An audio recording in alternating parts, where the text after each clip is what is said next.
It had been a spring afternoon in early May, the time of year when the evenings were lengthening and the primulas and tulips under the trees had long frayed and gone blousy. The signs of warmer weather had made everyone optimistic, and for the first time in months, Sally had come to Isabel's for lunch. The sun was still high in the sky, and their teenage children were out in the garden, while the two women opened a bottle of wine and stayed in the kitchen.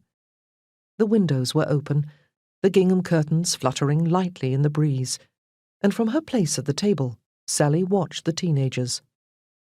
They'd known each other since nursery, but it wasn't until the last 12 months or so that Milly had shown any interest in coming up here to Isabel's house.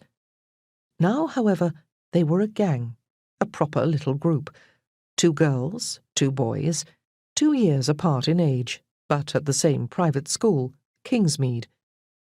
Sophie, Isabel's youngest at 15, was doing handstands in the garden, her dark ringlets bouncing all over the place. Milly, the same age but a head shorter, was holding her legs up. The girls were dressed in similar jeans and halter necks, though Milly's clothes were faded and threadbare in comparison to Sophie's.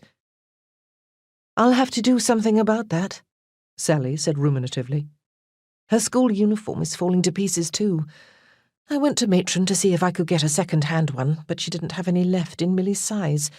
Seems all the parents at Kingsmead want second-hand now." "That's a sign of the times," said Isabel. She was making treacle tart, weighting the pastry base with a handful of marbles she kept in a jar on top of the fridge.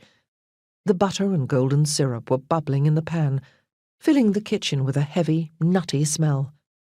"I've always passed on Sophie's things to Matron." She dropped the marbles and pushed the pie dish into the oven. "But from now on, I'll save them for Milly. Sophie's a size up from her,